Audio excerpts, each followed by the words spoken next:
So today, let's talk probiotics. Hello again, it's your wellness doctor from Marketplace Chiropractic Wellness Center, Dr. Jeffrey Clark. And probiotics are very, very important, but let's give you a little background. There are bacteria that live in you and on you, and you wouldn't be able to survive without them. There's a very symbiotic relationship, but most people don't know the true effects of those bacteria. So let's say you see a UFO up in the sky, it comes down, lands right in front of you, aliens come out, and they walk up to you and they scan you. And their little scan says, this humanoid is 10% human cells, 90% bacterial cells. So there's 10 times as many bacterial cells living in us and on us as there are cells of us. Then they do the second scan. The second scan tells them that we are 1% human DNA, 99% bacterial DNA. Yes, you heard that correctly. We are 99% bacterial DNA. So if you culture and grow unhealthy bacteria in you and on you, guess what? You're going to be sick.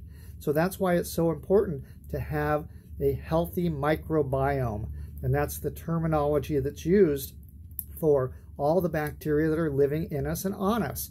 And some people used to think that probiotics were good just for digestion, but they basically control your immune system, your genetic profile. Are you happy? Are you sad? Are you depressed?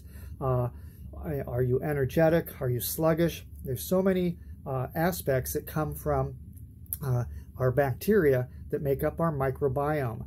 And as a species, we used to go out, grab something out of the ground, shake it off, and eat it. We didn't wash it and irradiate it.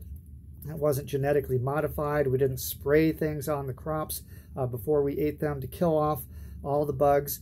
So we're not getting the natural type of bacteria that we used to get as a species.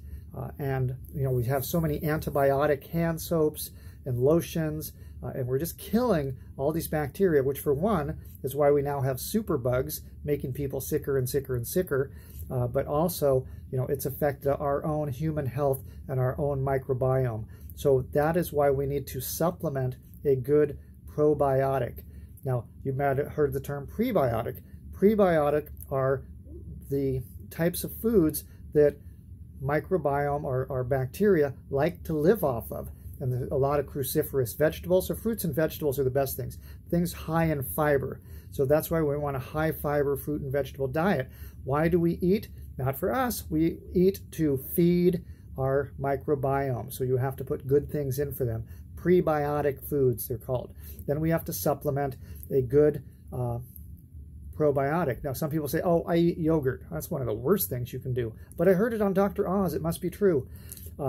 It's cheap and easy for manufacturers to grow a dairy culture of bacteria. We want a non-dairy culture. If you look at the innate choice that we use in our office, it will say, contains no dairy, no wheat, no corn, no soy, no yeast, no gluten, no casein, free of sugar, artificial sweeteners, colors, flavors, and preservatives. So we keep these in the freezer. When we swallow them, they hit 98.6, boom, all the little critters come out, and we have thousands and thousands of different species as they procreate and breed and divide and change. So we want a good, healthy culture of bacteria living in us and on us, and the best way is to have a high-quality probiotic supplement that we take every day. So again, just like the other supplements that I recommend on a day-to-day basis, we need this. We are deficient in good bacteria. We need a sufficient, pure source. And that's why we use probiotic sufficiency in our clinic. Talk to you next time.